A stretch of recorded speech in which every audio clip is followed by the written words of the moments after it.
Folks, Black Star Network is here.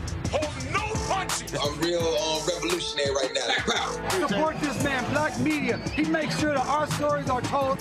Thank you for being the voice of Black America, Roland. Stay black. I love y'all. All momentum we have now, we have to keep this going. The video looks phenomenal. See, this difference between Black Star Network and Black-owned media and something like CNN. You can't be Black-owned media and be scared. It's time to be smart. Bring your eyeballs home. You dig?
Today is Tuesday, March 12, 2024. Coming up on Roland Martin Unfiltered, streaming live on the Black Star Network. A South Alabama mayor apologizes for a black woman who was forcefully arrested in her home after complaining about her white neighbor's loud music. She says she was arrested because she challenged the white officer's motives. Civil rights attorney Harry Daniels will be with us to discuss this case. Fireworks on the Capitol Hill during today's House Judiciary Committee, where Republicans hope to spotlight President Biden's diminishing mental health. Democrats said, we're going to one-up you and show you Trump's.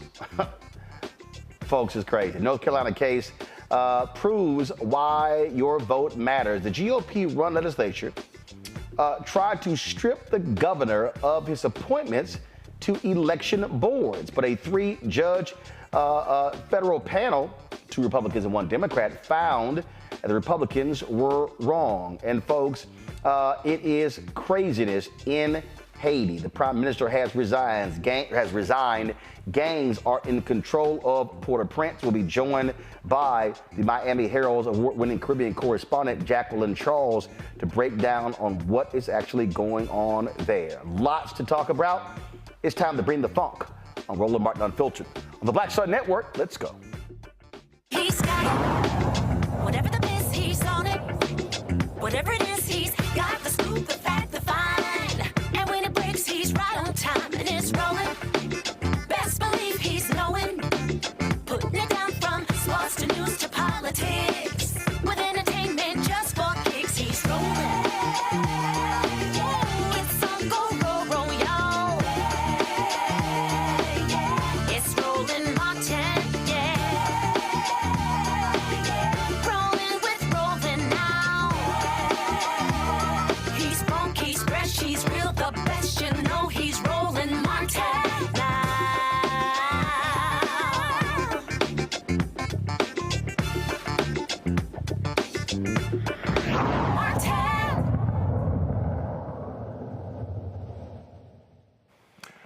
All right, folks. So today on Capitol Hill, the special prosecutor looking into the documents case of President Joe Biden, the classified documents case, testified. Robert Hur resigned yesterday from the Department of Justice. He was aided by lawyers close to Donald Trump. That tells you right there exactly from his perspective.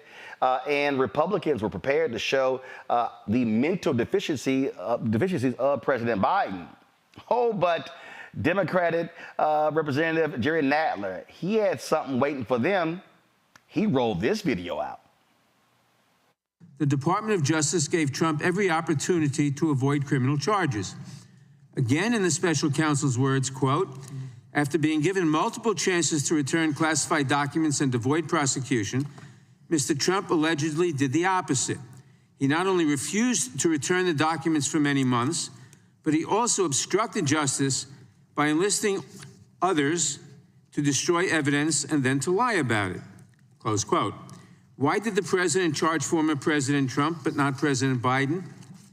Not because of some vast conspiracy, not because the so-called deep state was out to get him, but because former President Trump was fundamentally incapable of taking advantage of even one of the many, many chances he was given to avoid those charges. Which brings me to the second distinction this report helps us draw between President Biden and Donald Trump. Simply put, President Biden had the mental acuity to navigate this situation. Donald Trump did not. Much has been made of the special counsel's gratuitous comments about the President Biden's age. But let's set the context. After returning every classified document, after opening his home to federal investigators, while simultaneously managing the first hours of the crisis in Israel, President Biden volunteered to sit through a 5-hour interview with the special counsel. I believe, as is his habit, that President Biden probably committed a verbal slip or two during the interview. And I'm not sure any of that matters, because when the interview was over, Mr. Hur completely exonerated President Biden. And then there is Donald Trump. What kind of man bungles not one, but dozens of opportunities to avoid criminal liability? What must that say about his mental state? Here, too, the record speaks for itself. One of the great memories of all time, James Webb. I don't remember the names. Don't remember the name. Viktor Orban. Did anyone ever hear of him? He's the leader of Turkey. By the way, they never report the crowd on January 6th. You know, Nikki Haley is in charge of security. 3 years later, how about that? Did you actually have a one-on-one with Comey then? Not much, not even that I remember. I don't like mosquitoes. We have languages coming into our country. We have nobody that even speaks those languages. They're truly foreign languages. Nobody speaks them. Saudi Arabia and Russia will repeat your... I have a really good memory. Your next wife was a woman by the name of Marla Maples? That's right. Do you recall what years you were married to Ms. Maples? It's called like Up Here, and it's called Memory, and it's called other things. So you don't remember saying you have one of the best memories? I don't remember that. And Putin, you know, has so little respect for Obama that he's starting to throw around the nuclear word. You heard that, nuclear. We have to win in November, or we're not going to have Pennsylvania. They'll change the name. I talked to Putin a lot. Did you ask him that? I don't remember that. I saw that this morning. I don't remember asking him that question. I have a good memory and all that stuff, like a great memory. For 20 years, they were fighting ISIS. I defeated ISIS in 4 weeks. And we did with Obama. We won an election that everyone said couldn't be won. I'm not cognitively. And you know what? When I am, you're going to know it. You're going to be the first people. I know my people. You'll say, all right, Trump, you did a good job. Get the hell out of here. That's it.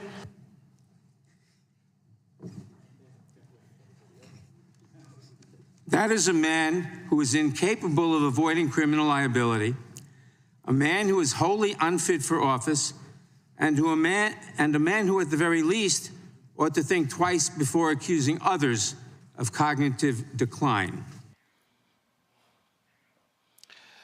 So it wasn't just that. You also had, of course, Republicans trying to play the whole gotcha game. And then they also showed how Hur himself, has his own issues. In fact, remember when his report came out? All of these stories, I mean, tons of stories in the Washington Post, tons of stories that were in the Wall Street Journal, New York Times, the mental acuity of President Biden, how, he couldn't remember. Well, when they released, the Department of Justice released the transcripts, and it gave a whole different understanding. Well, Eric Swalwell, he actually had a few questions for her about this very issue of Biden's memory. Watch this exchange. Appeared in your report, though. Is that correct? The word photographic? That does not appear in my report. I now want to show you and play a video of what is absolutely not photographic. In the failing New York Times by an anonymous, really an ominous, gutless coward. We are a nation that just recently heard that Saudi Arabia and Russia will repeat. I hope they now go and take a look at the oranges of the investigation. And I watch our police and our firemen down on 7-Eleven, down at the World Trade Center. And we did with Obama. We won an election that everyone said couldn't be won. This is the very definition of totalitarianism. And let me begin by wishing you a beautiful, look, you remember this? Do you remember? God bless the United States. The windmills are driving them crazy. They're driving the whales, I think, a little batty. And I went to Puerto Rico, and I met with the president of Appeared in your report, though. Is that correct? The word photographic? That does not appear in my report. So I thought that was quite interesting. How Swalwell jammed him up on that. But again, on this whole thing of photographic memory, I'm gonna pull this video here before I go to my panel. Y'all are gonna love this one because again, it goes to show you how these folks operate. Goes to show you how they think and how, again, this whole thing was about how they could try to attack the credibility of President Biden. And what it also showed, though, is that Robert Hur himself has his own issues with this particular report. Now, here is Swalwell hitting him on something that showed up in the transcript, but not in his report. Watch this.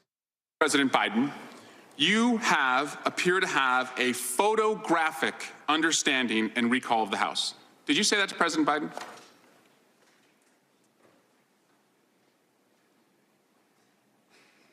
Those words do appear on page 47 of the transcript. Photographic is what you said. Is that right? That word does appear on page 47 of the transcript. Never appeared in your report, though. Is that correct? The word photographic? That does not appear in my report. President Biden. So here we go. So it was in a transcript, but it wasn't in his report. Let's bring in my panel, Dr. Mustafa Santiago Lee, former senior advisor for environmental justice at the EPA, coming to us out of D.C. Dr. Larry J. Walker, assistant professor, University of Central Florida, joining us, and John Quell Neal, trial lawyer with the John Quell Neal firm out of Atlanta. John Quell, I want to start with you first. I mean, look, first of all, these congressional hearings, they're always about theater. But what's interesting here is here you have this special prosecutor who drops this report. And he basically says in this report that, Biden is so frail, that's why I could not prosecute him, how awful his memory is. But then you get the transcript, and then you see he says photographic. In the report, he says that he could not remember when his son died. In the transcript, he remembered the month and the day. It's perfectly clear that Robert Hur issued a BS political document meant to injure President Biden, as opposed to it being a real document to assess whether or not he broke the law when it comes to classified documents. Well, Roland, as a prosecutor, right, and also a lawyer, he is very well aware of the consequential nature of what words he is using in specific documents, right? Because specific words have specific legal consequences. And so it's interesting, instead of just stating, you know, what you said, the obvious, and it came up during the hearing, that he chose to use inflammatory language and also to describe his mental health in a generalized manner, right? When it's my understanding there were only specific things that he may not have been able to recall exact dates and specific exact things. But he talked about him in a general nature, right? But there's also, you know, with a lot of crimes, you have the intent factor, right? You have the mens rea factor. And so, you know, that's also something to keep in mind. He could have worded it in a different way, and kept it very objective, but you're right. He used inflammatory language in a way that was meant to embarrass the president, that he knew would be public and that he knew would come out during the course of this election. And Mustafa, he knew what was going to happen. He knew the press was going to run with it. And so, again, when you issue a report, but then now you have the transcript, it's a whole different deal. And I want to play this for you because I thought this was really hilarious, where you had this one Republican who was mad that they actually released the transcript. Watch this here. Give me 1 second. I'm going to set this up. This here is Representative Dan Bishop out of North Carolina. Watch this. Because I've just found something, but we've only had a little bit of time to look. I don't think it serves this process well for the Justice Department to dump these transcripts into the public right now. Oh, so it doesn't serve the public, Mustafa, for the DOJ to dump the actual transcripts of Hur's 5-hour interview with Biden. Really? Well, they want you to believe a certain narrative. So I would ask everybody who watches this show to actually go out and look up psychological operations, PSYOPs, because that will help you to understand this game that is currently being played, where folks are intentionally moving certain information in front of you to believe a narrative, which is often a false narrative. It is something PSYOPs has been done for years in the military sort of situation. And you see these dynamics playing out. You see folks on the GOP side that are utilizing them. You see these folks who are trying to get you to believe things that may not necessarily be true. So if you don't understand this game that's being played and the tools that folks are utilizing to get you to act, actually, it's interesting. Folks even tried to do this with January 6th, where they tell you the things that you actually saw with your eyes did not happen. And it has been playing out time and time again in many of the various items that they try and move forward and try and manipulate folks. So for me, it is a part of that sort of paradigm that they are using to try and fool people and to get you to not believe the truth. Stevie, go to my iPad. Larry, Matthew Gertz tweeted this. The Washington Post ran 33 stories about Biden's mental fitness in the 4 days following the Hur report. He then says the Wall Street Journal ran 17 days about Biden's mental fitness. After reviewing the transcript, the Wall Street Journal concludes it shows Biden, quote, veering into frequent digressions, but not stumped on basic factual questions. When he said about the Washington Post, after reviewing the transcript, they concluded that Biden, quote, doesn't come across as being as absent-minded as Hur has made him out to be, close quote. Larry, Hur did exactly what he and the Republicans intended. That is, as Mustafa said, put the mental image in the minds of people. This man is old, frail, can't remember anything. He's walking around like a zombie. That was their goal from day one. Here you have a total of 50 stories in the Post, in the Journal, and now once they see the actual transcript, it's like, yeah, that's not quite what we reported. And so the damage has already been done. Yep. And the important thing to keep in mind, Roland, that this report is a political hit job. That's all it is during an election year. And what we found, with her, obviously, for Republicans, this certainly didn't turn out the way they expected it to. And I think last week when you saw President Biden with the State of the Union, he offered essentially a counter narrative to these ongoing dozens of articles written by major newspapers from East to West Coast talking about his mental acuity.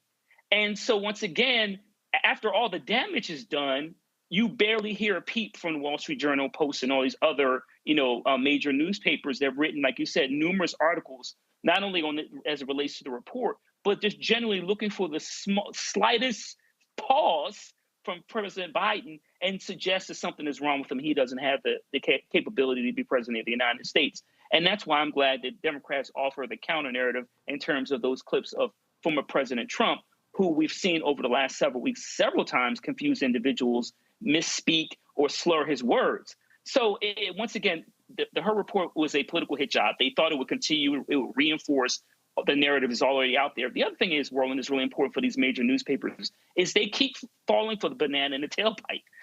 These stories are constantly leaked, but they don't have any way to verify this information. So if you can't verify something this serious, the suggesting the president of the United States does not have the ability to understand what's going on, remember dates and other specific information, you should not report it, or at least you should report it with context. And they're not doing this. And once again, Roland, we're doing the same thing we did 4 years ago, 8 years ago, in terms of these newspapers, in terms of reporting stories that are not true, and then they don't retract it, and it's just like it never happened. All right, here is Congressman Ted Lieu. Watch this line of questioning. Check this out.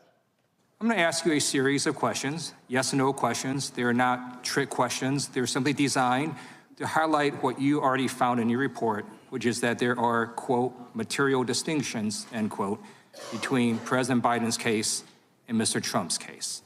So here's my first question. In your investigation, did you find that President Biden directed his lawyer to lie to the FBI?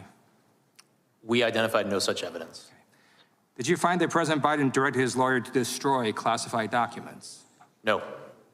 Did you find that President Biden directed his personal assistant to move boxes of documents to hide them from the FBI? No. Did you find that President Biden directed his personal assistant to delete security camera footage after the FBI asked for that footage? No. Did you find that President Biden showed a classified map related to an ongoing military operation to a campaign aide who did not have clearance? No.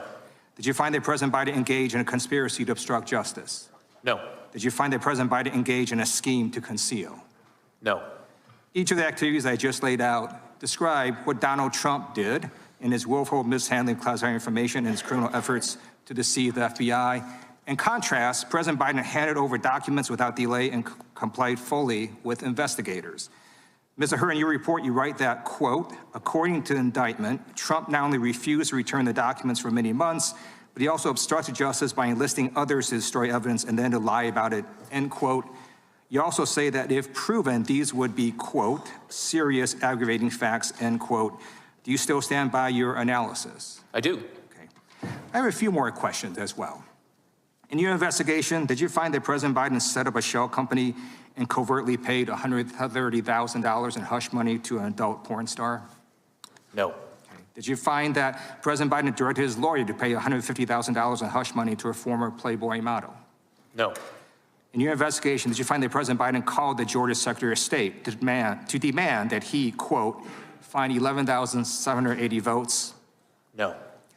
Did you find that President Biden devised a scheme to organize a slate of fake electors to undermine a free and fair election? No. Did you find that leading up to January 6, 2021, President Biden urged his supporters to travel to D.C. and to storm the Capitol? No. Thank you. Each of these activities I laid out describe what Donald Trump did, his efforts to bully election officials, overturn the results of the election, and deceive the American people. That is why Donald Trump has been indicted in not just one, not just two, not just three, but 4 criminal cases. I yield back. And that's how you do it. All right, folks, going to a break. When we come back, mayhem in Haiti. The prime minister has resigned.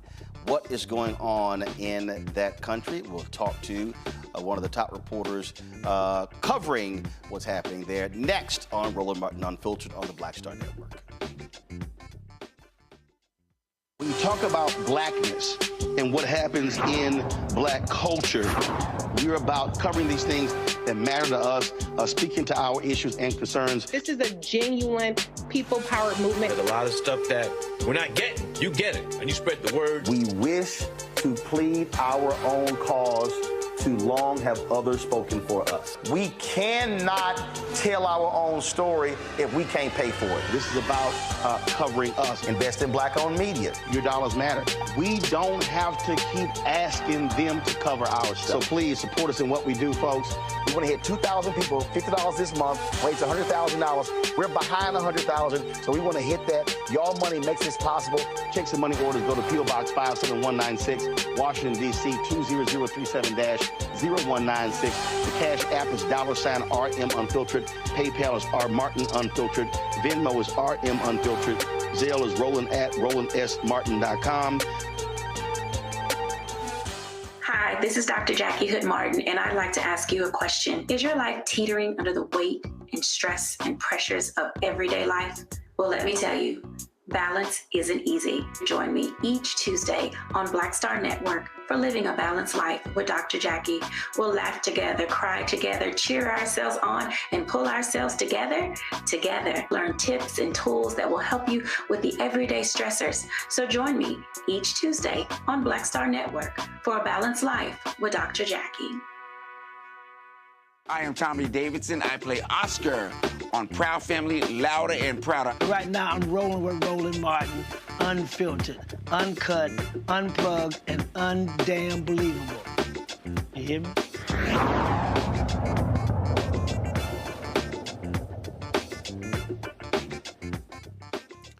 Folks, absolutely mayhem going on in Haiti as we speak. The Prime Minister, Ariel Henry, has announced he is going to resign. Of course, you have gangs that are controlling Port-au-Prince.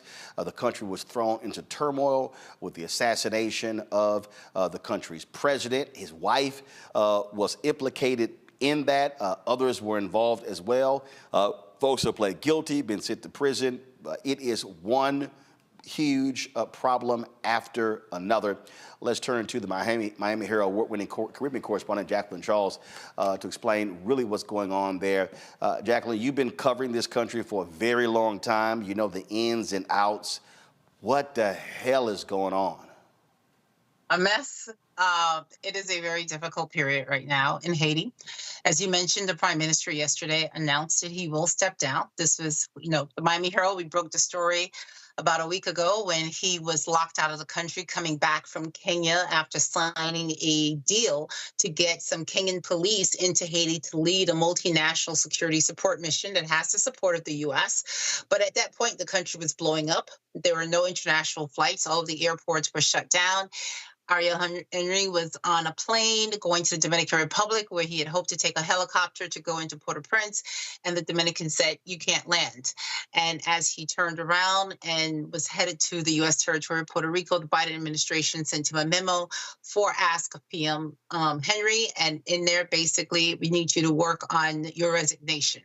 And they had a step-by-step. Well, he part of the request was for him to go to Jamaica and resign. He did not go to Jamaica. But the Jamaicans basically came to the Haitians in the sense that yesterday in Jamaica, Secretary of State Blinken, he flew there. Trudeau was on video. 7 Caribbean prime ministers were also present. And the Haitians were still locked out of their country because of the closure of the airport due to no flights. They were on video conference. And after 7 hours, they decided on a transitional plan, a 7-member presidential council that will choose a prime minister to replace Ariel Henry, and then ready the country for a multinational security support mission if and when it comes, and we can talk about that in a minute. And then elections. This is a country that hasn't had elections in 7 years. Former President Jovenel Moïse, when he was assassinated on the 7th of July, 2021, he had not held not one election during his 4 years in office. It's been almost 3 years since he was killed, and that plunged Haiti into a huge, deep crisis, you name it, political, humanitarian, and the gangs have basically stepped into that power vacuum.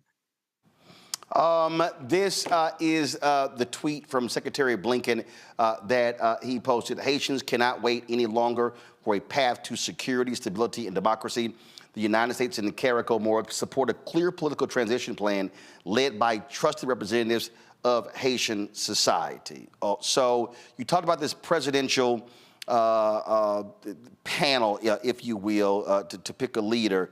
But that's one thing. The problem that you still have is, how do you gain control security-wise of the country?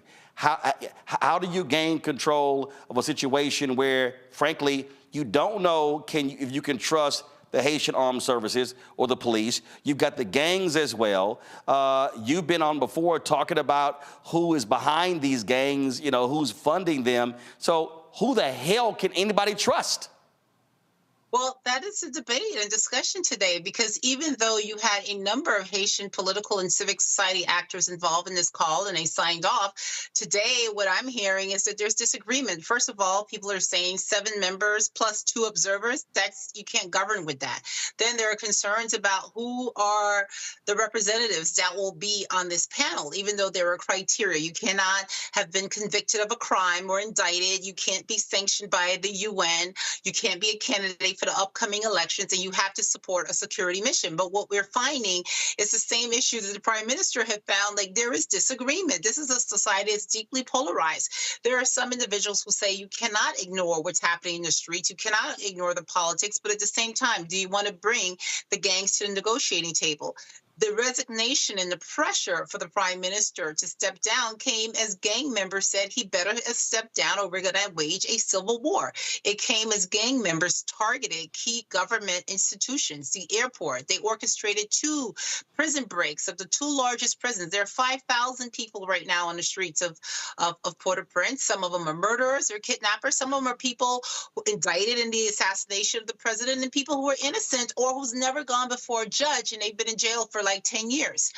This is a country where the institutions are broken or non-existent. The government is weak, and there is not one elected official. 12 million people. You mentioned the police. Well, you don't even have 9,000 police officers. I mean, their police stations were overtaken by the gang at the beginning of these violent attacks. At least 6 police officers have been killed. Others have fled because they just can't. I mean, it is a very difficult situation. Imagine you're living here. You're seeing these images. I mean, people are frightened. People are scared. The heavy gunfire that doesn't stop. They don't know what to do, and they can't get out. The roads are blocked by gangs, and the airport is not functioning. So listening to you walk through that, there's nobody to trust. And so you can have this panel, you can do this, but what the hell happens? And clearly the United States does not have the credibility in Haiti to come in and be a mediating voice, correct? I don't agree with that. I think that what's happening here is Haitians have an opportunity to decide on their future and to think about the 12 million people who do not have a voice. In the last 3 years, we've seen huge changes. People went from, I don't want an international force, and thinking about all the previous times that there was a quote unquote occupation. Well, now people recognize that the police can't do it by themselves and they need help. And let me just say to you that this is a police force that was stood up by the United States. It is financed mostly by the United States, and it is our U.S. arms embargo that determines how many guns, what kind of guns they can have, how much ammunition. But yet the guns and the ammunition that the gangs are having access to, most of it is coming, from the U.S. So people who ask, why does the U.S. have a role in here? Well, it's our policies that, that are driving this. I think that the difficulty of this, and CARICOM and U.S. and Canada, they have to be commended. They try to get everybody in a room. They asked them for one plan, and the Haitians sent 7 to 9 plans. And so what you got today was a cobbling of trying to get some sort of a broad section of Haitian society. But how do you get a broad section when people are living in misery, people are going hungry, people are not thinking about voting? They're just thinking about getting to the next day. You don't know when your neighborhood is going to be raided by these armed groups. I mean, today there are over 360,000 people who have been forced out of their homes by these armed gangs. As a result of the shutdown, down. People are running out of potable water. Electricity is scarce. You go into the stores, the shelves are bare because over 50% of what Haiti receives, comes from outside of the country. So this is a very difficult situation. And again, there's not one elected official, in there. So there's a lot riding on this panel.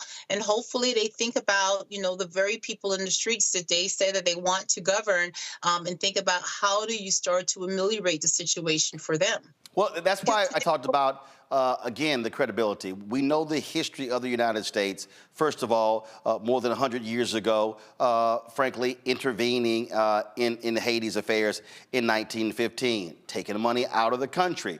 We know what happened when it came to Aristide. We had back and forth, Papa Doc, Baby Doc. I mean, so you have the history. You use the Clintons' name. Some folks in Haiti, that's a great name. Other people say, oh my God, no, they stole millions from Haiti. And so, does the United States, again, what I'm saying is, I mean, it's everything. So the question is here: does the United States have credibility in the country? Is there an individual? Is there a group? Unfortunately, Randall Robinson is no longer with us. You've had African Americans who were very vocal about what was happening there, who had relationships there. How do you come to some form of agreement so it's not total chaos? Well, I think that's what the international community, especially CARICOM, tried to do yesterday. I mean, first of all, interesting enough, you mentioned we've had African Americans who've been vocal. We have not heard much from the CBC, the Congressional Black Caucus. We're not hearing from Republicans. I mean, Kenya is the only country that raised their hands because the U.S. is not going to send troops. And some people are saying that only U.S. troops are going to stem this tide of violence, and because the gangs, that's all they're afraid of. But the U.S. says that's off the board. So you have four choices today. Send U.S. troops, which the Biden administration says we're not going to do. Send in UN peacekeepers, which requires you to go and not get a veto from China and Russia, and we know what that's like. Or try to get this multinational security support mission from Kenya. But the Republicans in Congress are saying to the Biden administration, well, we're not sure about this untested plan that you're trying to do, and we got all these questions and going back and forth. I mean, the administration initially promised $200 million. They've requested $50 million, and they can't even get $50 million to get this thing off the ground. And your fourth. Well, first of all, you said the administration, you mean the United States? Yes, the United States. The Biden administration has asked Congress to release $50 million so that they can start to do the planning for this Kenyan led force. And it's 1,000 police officers from Kenya that will serve as the backbone of a multinational security support mission.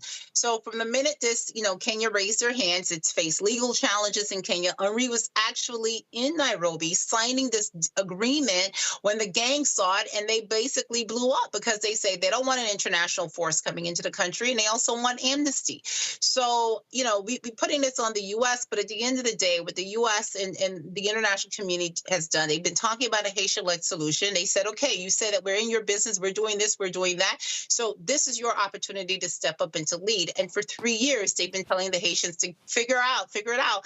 And then this week was, pay dirt. And instead of coming together and saying, here's one plan, you sent in 7 and 8. So when you see that there's a 9-member or 7-member panel, however you want to do it, we're saying, well, how does is this 7 presidents? I mean, who's going to be in charge? How long are you going to be in charge?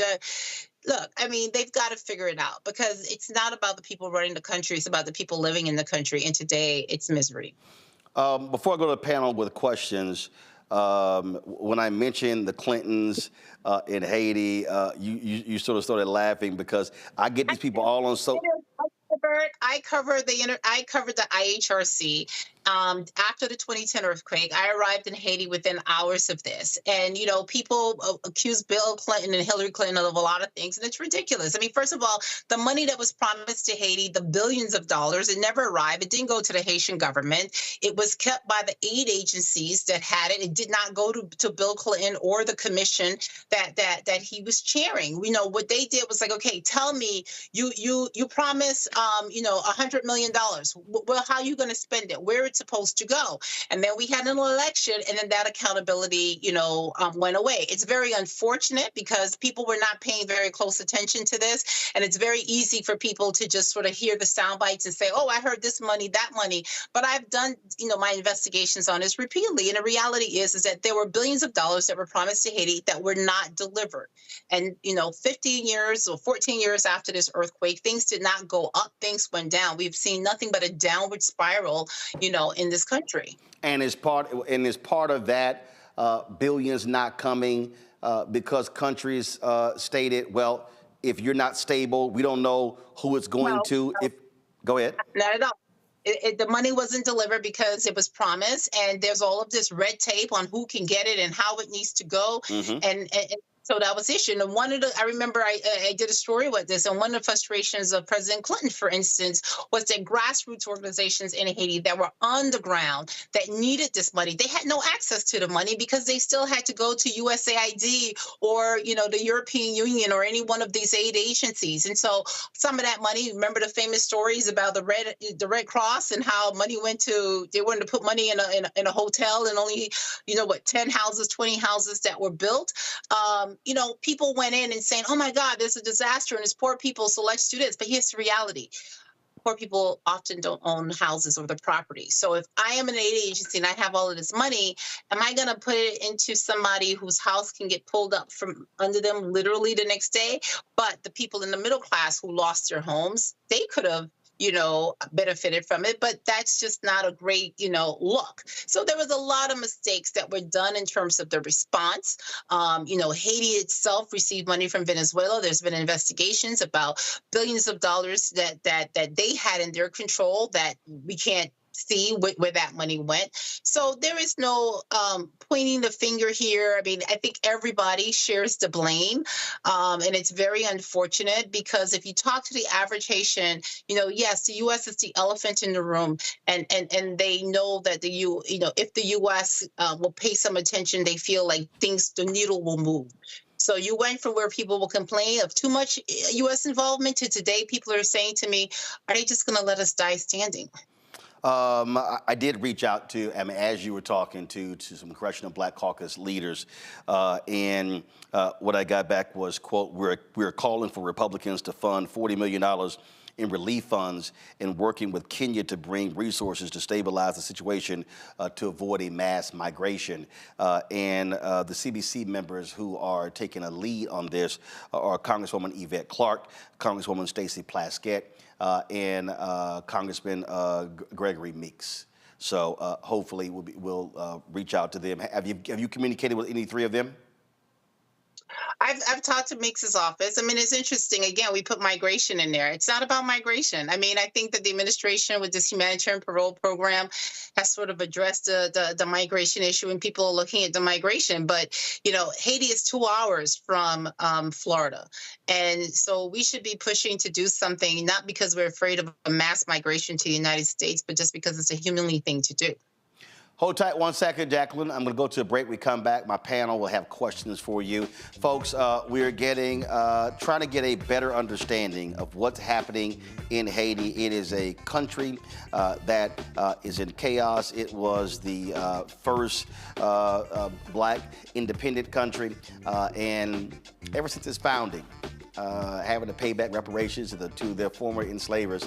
And this has been one thing after another. And my goodness, would it be great to have peace in Haiti and prosperity, but you got to have leadership. So I'm going to go to a break. We'll be right back on Roland Martin Unfiltered on the Black Star Network. Support us in what we do. Be sure to join our Brina Fuck fan club. Send your check and money order to P.O. Box 57196, Washington, D.C. 20037-0196. Cash App, $RM Unfiltered. PayPal, R Martin Unfiltered. Venmo is RM Unfiltered. Zelle, Roland at RolandSMartin.com. Roland at RolandMartinUnfiltered.com. We'll be right back.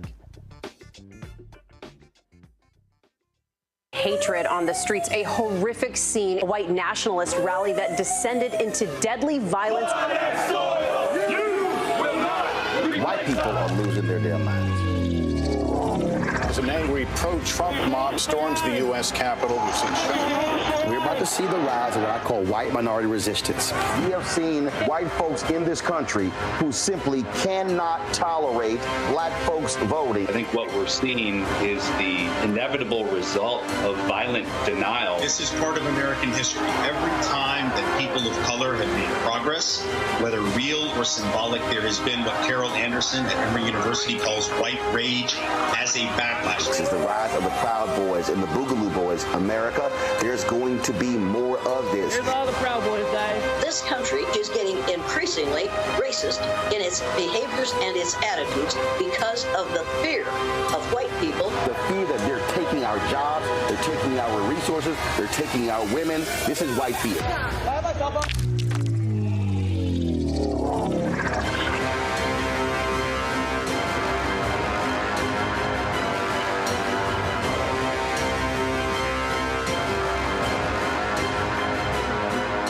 Hey, it's John Murray, the executive producer of the new Sherry Shepherd Talk Show. You're watching Roland Martin Unfiltered.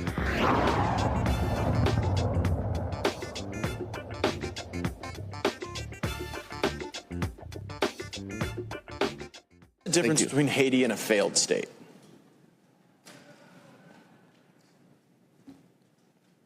It's telling, right? We can't really identify them because the gangs are in charge. The government has been thrown out. And as a Florida man, I'm deeply concerned about this wave of people that we're about to have, that we are having, coming from Haiti, and it will accelerate because I've gone to Opelika and I've spent time with the folks that are engaged in Operation Vigilant Sentry, and they say the #1 push factor that drives these Haitians into Broward County, Palm Beach County, where they don't disperse throughout the country, they stay in Southeast Florida, that driving factor is the deterioration of conditions in Haiti. So what are we doing to prepare for that wave and to ensure that these people are not paroled into the United States as the administration has done with people on the southern border, but instead are repatriated back at the dock at Port-au-Prince?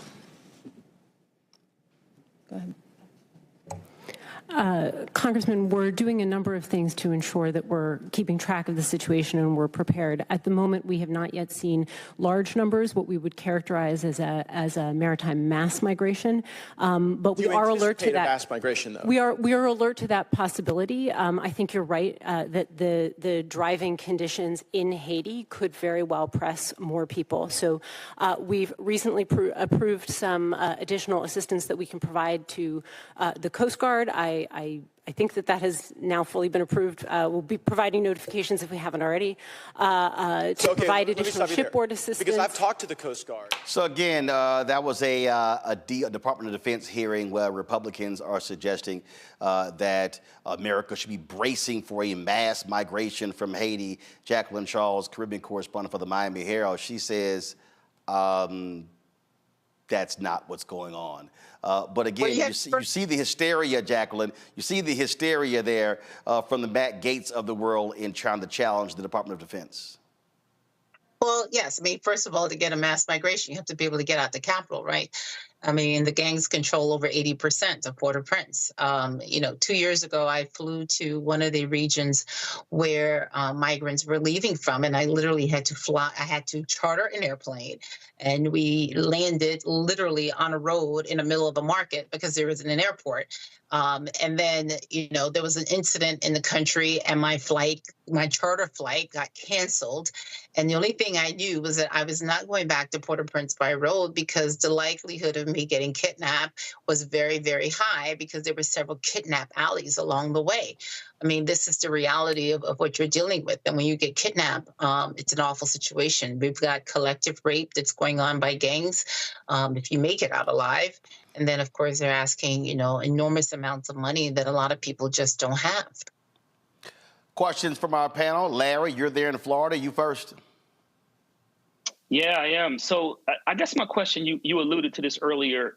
I want to focus on the humanitarian situation here, because you talk about, people don't have access to food, clean water, and some of the other challenges. And I'm wondering how soon, obviously this is already, the situation's already blown up, and how soon it could actually mushroom as it relates to starvation, disease, et cetera, based on where we are now. And I'm making that point because obviously the importance of this, the United States in this collective organization, a group of individual countries, being involved in supporting Haiti? Like how close are we to an actual full-blown humanitarian crisis where people are starving and disease, et cetera? Well, the World Food Program says that we are very acute too. I mean, that's when you look at the numbers of what's happening in Haiti, it's the kind of numbers that you see in places of war. I mean, just in January, there were over 1,100 Haitians who were killed, kidnapped, or injured. I mean, that's a huge number. It's the deadliest month in 2 years. There are about 12 million people. The World Food Program says about 6 million are suffering from hunger. And in that group, a large number acute hunger. Many of them are children. Huge levels of, of kids who just are not getting enough to eat. People are skipping meals, trying to cope. And while the violence is in Port-au-Prince, we're also seeing it in the Rice Valley of the Artibonite. So that means those rice farmers are not getting out. And then with this current situation, because everything is shut down, there's no air bridge by the World Food Program or even, regular businesses. So how do you get things to the other parts of the country? I mean, remember, after the assassination, 5 weeks later, we had a major earthquake in the southern corridor. And last year, as of November, the gangs basically took over a key road and they were hijacking, trucks, food trucks, supply trucks. So we're very close. I mean, the police and the army managed to take control of the port. They got some fuel out because we really were down to like 4 days of fuel left. And you need fuel in order to get potable water. You need fuel for a lot of things. I mean, hospitals are running out of oxygen, those that haven't been overtaken by gangs and that are still operating, and they're few and far between because people can't get to work. John Quell?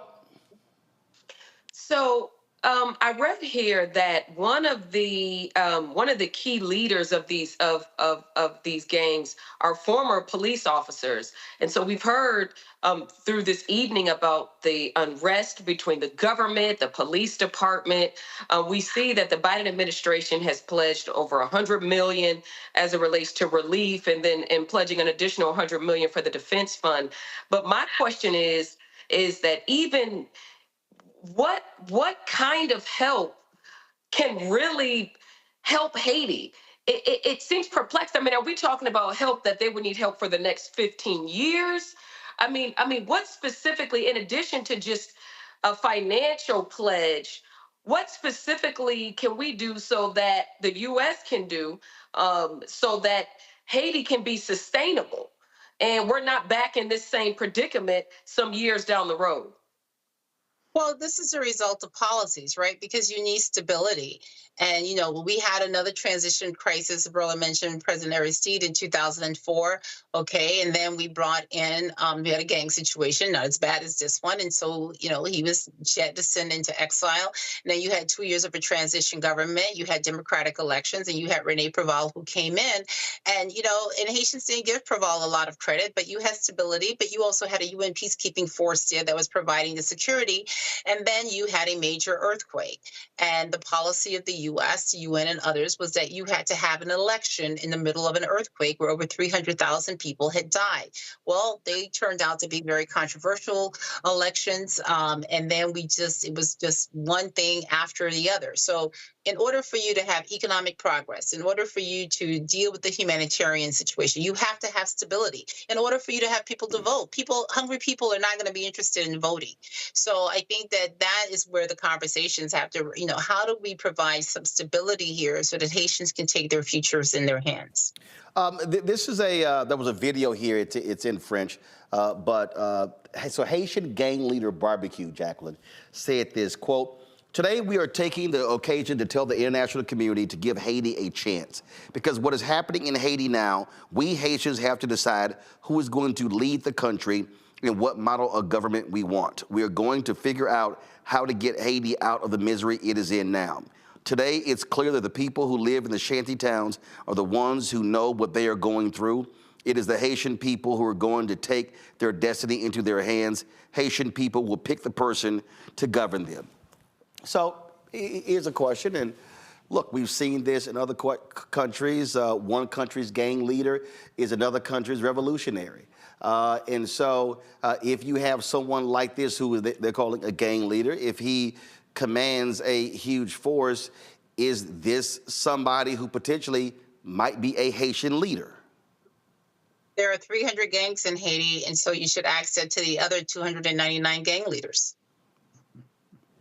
Well, maybe that commission needs to include a bunch of them, because clearly if they're the ones who are blocking the roads and controlling the airports and the ports, you may want to have them at the table. Mustafa, your question. They're warring with each other, too. So they've been warring with each other. You know, they're showing a united front, but normally they're warring with each other. Gotcha. Mustafa. Yeah, thank you for everything that you've shared with us today. I've been to Haiti a few times. I've actually worked on some water quality issues there. And I also understand that there's a crumbling sort of medical infrastructure, if you will. I'm curious if you have any ideas, because we know there are going to be so many folks who are going to get sick from the things they're being exposed to. And then, of course, just because of the wars that are going on there, that, you know, folks are going to get injured. Is there a way that outside folks can help on the medical infrastructure side of the question? I have a bigger infrastructure question, but I know we're short on time. So I was told that, you know, well, Cape Haitian, and I was in Cape Haitian in January of last year, you know, when the flights start, you know, they're still fairly quiet and stable. But yeah, if you're in Port-au-Prince today, you have cancer, God forbid, you can't even find a cancer doctor. You can't find a treatment because, one, you can't get to some of these places. And then we've lost so many of these medical professionals because the situation has just become untenable, unlivable. But, you know, there are still organizations that are working. They are in the outskirts. They're outside of the capital, even some in the capital that, you know, you could find ways to, you know, to assist. Well, it is. I mean, look, I wish there was a Ralph Bunche, a Dr. King, or somebody who had the ability to be able to command respect of all different forces and be able to pull folks together. It is unfortunate we have to keep seeing this here. And last question for you, Jacqueline. So much of the attention, obviously, is on Port-au-Prince, but are other parts of the country fine? We're starting to see the spread of gangs outside in rural communities, and this is very worrying because this is where people from the capital fled to have safety. And then in the last couple of months, what we've seen is efforts to disrupt life in there. So while a lot of the focus is on Port-au-Prince, there is a huge concern that we will start to lose the entire country as more and more of these armed groups spread. The 300 armed groups that the UN said exist in Haiti, they're not just in the capital, but they're around the country. It is an absolutely beautiful country. When a previous Haitian leader was president, I was invited there. This was right before the earthquake actually hit, and have never had the opportunity to go there. My maternal, paternal, great ancestors migrated from there. Like I say, gorgeous country, and I wish more people could be able to see it and enjoy it. But you got to have stability, you got to have peace, and you got to have control of the country for any of that to happen. So, Jacqueline Charles, we appreciate you breaking all of this down for us. Did we miss anything? No, you got it. All right. Well, we'll once we, and I'm texting the CBC members, hopefully we'll get one of them on to talk about what they are doing to try to help the situation. So we appreciate it. Thanks a lot. Thanks. All right, folks, going to a break. We'll be right back. Roland Martin Unfiltered right here on the Black Star Network. Support us in what we do, folks. Look, that conversation right there, look, that was a 35-plus minute conversation talking about what's happening there in Haiti. You ain't going to get that conversation on these other networks. This is why we are critically important. You're not going to get it in any of the Black-owned media outlets. We're going to keep covering this. There are other voices we're going to be reaching out to, getting their perspective, because so much of the attention when it comes to mainstream white media is on what's happening between Israel and Hamas and Ukraine. But the reality is there are things that are happening in the Congo, things happening in Nigeria, things happening in Kenya, things that are happening in Haiti and deserve the attention as well. And there are people who watch us from those places. Look, we had the Jamaican ambassador to the United States on talking about lifting that travel advisory there as well. So we're trying to book the folks from the Bahamas as well. They had a travel advisory. And so we understand the importance of the African diaspora. One of the reasons why this is called the Black Star Network, because the Black Star was named of the cruise line of Marcus Garvey. The point of that was to connect the African diaspora. And so for us, this is an opportunity for us to be able to do the exact same thing with the news that we cover. So your support is critical. And so please join our Bring the Funk fan club. The goal for us is to get 20,000 of our fans and followers to contribute on average $50 each a year. That comes out to $4.19 a month, 13 cents a day. You get this 2-hour-a-day show. Faraji Muhammad's show is 2 hours a day. You get 5 one-hour weekly shows. In addition, all of the live events that we cover, congressional testimony, rallies, protests, speeches. It's a whole lot that we provide for free to the folks who watch, but we truly depend upon your support for what we do. Everybody who contributes today, I'm going to give a shout out live on the air. So if you can send a check and money order to P.O. Box 57196, Washington, D.C. 20037-0196. They get a shout out later, but all the people who give electronically. So if you give via Cash App, which is $RM Unfiltered, PayPal, R Martin Unfiltered, Venmo is RM Unfiltered, Zelle, Roland@RolandSMartin.com, Roland@RolandMartinUnfiltered.com. I would appreciate it. Also, be sure to download the Black Star Network app. You can download it with close to 100,000 downloads. Let's make it happen. Download us on Apple phone, Android phone, Apple TV, Android TV, Roku, Amazon Fire TV, Xbox One, Samsung Smart TV. Back in a moment. The next Get Wealthy with me, Deborah Owens, America's Wealth Coach. Less than 5% of the top executive positions in corporate America are held by women of color. We know it's not because of talent. A recent study says that it's microaggressions, unconscious bias, and limited opportunities being offered to women of color.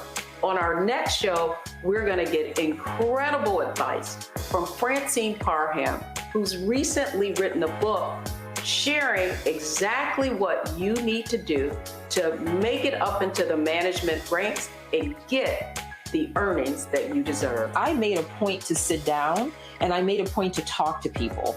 And I made a point to be very purposeful and thought-provoking when I spoke to them. That's right here on Get Wealthy, only on Black Star Network.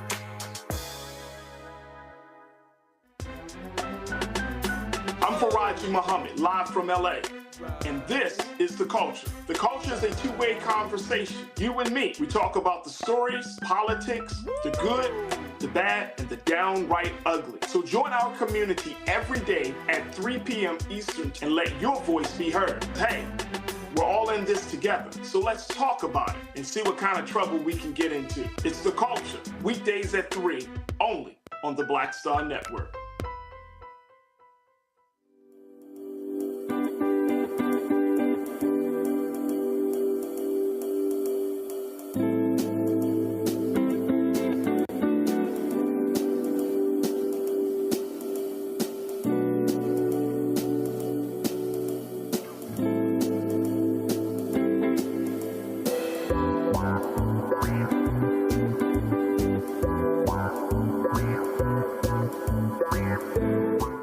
Barnes, and on the next frequency, Professor Janelle Hobson joins us to talk about hip-hop and its intersection with feminism and racial equality, plus her enlightening work with Ms. Magazine and how the great Harriet Tubman connects with women in hip-hop. So it was not hard for me to go from Harriet Tubman to hip-hop, honestly, because it is a legacy of Black women's resistance and Black women supporting our communities. That's what Harriet Tubman did. That's on the frequency on the Black Star Network. Hi, I'm Dr. Jackie Hood Martin, and I have a question for you. Ever feel as if your life is teetering and the weight and pressure of the world is consistently on your shoulders? Well, let me tell you, living a balanced life isn't easy. Join me each Tuesday on Black Star Network for A Balanced Life with Dr. Jackie. We'll laugh together, cry together, pull ourselves together, and cheer each other on. So join me for new shows each Tuesday on Black Star Network, A Balanced Life with Dr. Jackie.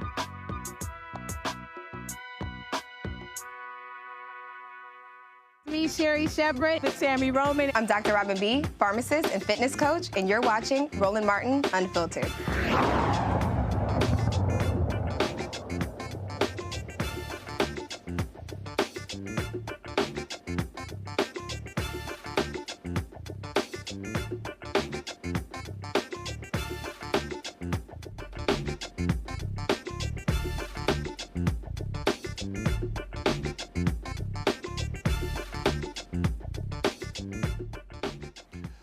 A black South Alabama woman says she was wrongfully and forcefully arrested after declining to show her identification to an officer while standing on her porch. This took place on February 23rd. Twyla Stallworth called the Archaloosa Police Department about her white neighbor's loud music. Well, no officer showed up until her neighbor called the police on her for triggering her car alarm. Well, when Officer Grant Burton arrived, he threatened to cite and arrest Stallworth for the car alarm. According to Stallworth, Burton did nothing to address her multiple complaints. As Burton was going back to his police car, Stallworth decided to, she pointed out the disparity, calling it racially motivated. Well, her 18-year-old son began to record this video when Burton returned to the porch. So when y'all go over there and talk to him about his music, do y'all ask him for his ID? Yeah, and he provides it. No, y'all do not. I'll be sitting right here watching. Nobody asking for his ID. I'm not arguing with you. I'm not arguing with you either. I'm not giving you no. I'm going to jail. Yes. If I provide my ID? Yes, ma'am. Let's do it. I'm not giving you my ID. All right, turn off the chains behind your back. This is ridiculous. Hey, turn off the chains behind your back. You're under arrest. I need to put my shoes on. I didn't ask for Wait a minute. Don't you put your hands on me like that. Hold on. You don't push my son. Whoa, hold on, wait. Do not push my son. Don't put your hands on my child. Ma, calm down, please. Everybody, please calm down, please. Ma, everybody, calm down. I'm gonna give you one more chance. Jamal, you call the phone and call your daddy. Ma, please. Why do you need my ID? I've already explained to you. Ma, just Why do you need my ID? Ma, just give him your ID, Ma, please. Why do you need my ID? Ma, please call. Ma, it's okay. No, it's okay. Ma, it's okay. It's okay. Ma, it's okay. Ma, it's okay. It's okay, Ma, it's okay. It's okay, Ma, it's okay. It's okay, Ma, it's okay. It's okay. It's okay. It's okay. It's okay. I'm recording. I'm recording. I'm recording. I'm recording. I'm recording. I'm recording. I'm recording. Why you want to fuck up a female, dude? Because you're not complying. You need Jesus. It's okay, Ma. It's okay. It's okay. It's okay. You need This ain't nothing but the devil. It's okay. It's okay. This ain't nothing but the devil. Alright. Can I put my shoes on, please? Where they at? Right here. Yeah. This ain't nothing. Hey, dude, I wasn't attacking you, by the way. You know that, right? You put your hands on my son. You put your hands on my son. Ma, it's okay, Ma. I understand that. But I wasn't attacking. You good, bud? My son ain't do nothing. I mean, that's a natural reaction. You know what I mean? My child. Hey, dude, before you take her away, why are you taking her away?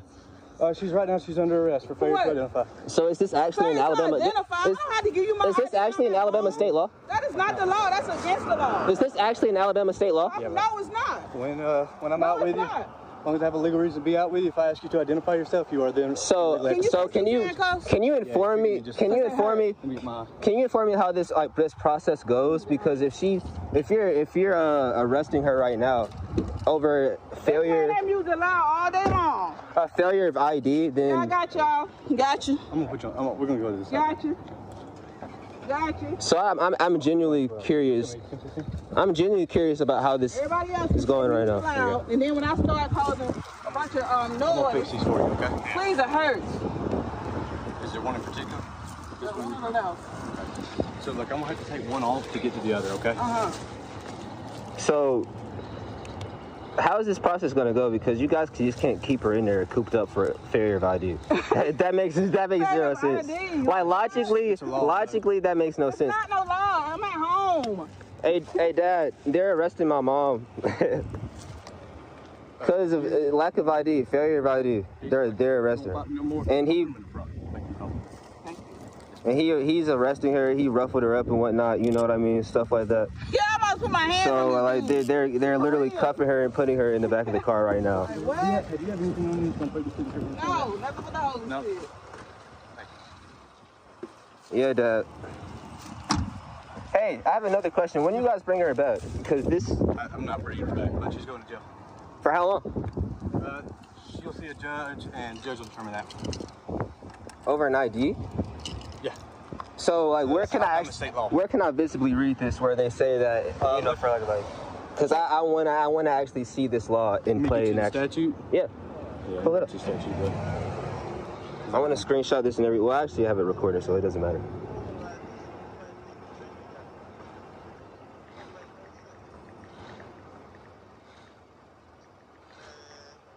Even though I think it's wrong either way, because, you know, there's an old lady that lives right next to him, and he's blasting his music as loud as possible. It's not... So, 15-530.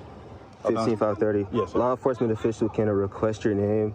Explanation of his actions. I don't see where it says anything about an ID. It says your name, address, and explanation of his actions. She failed to identify, but ID. I mean, it doesn't specifically, you know, say an ID. I know, but I'm not going to argue with you either. All right. Thank you. Logically, that makes zero sense, dude. Dad, they're literally taking her away.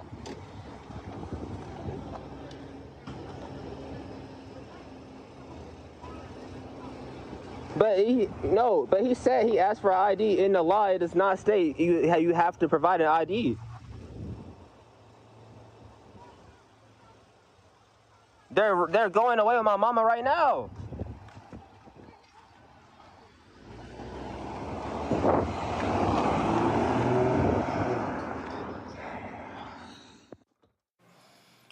Andalusia Mayor Earl Johnson has apologized to Stallworth, and he says that there's no evidence that the incident was racially motivated.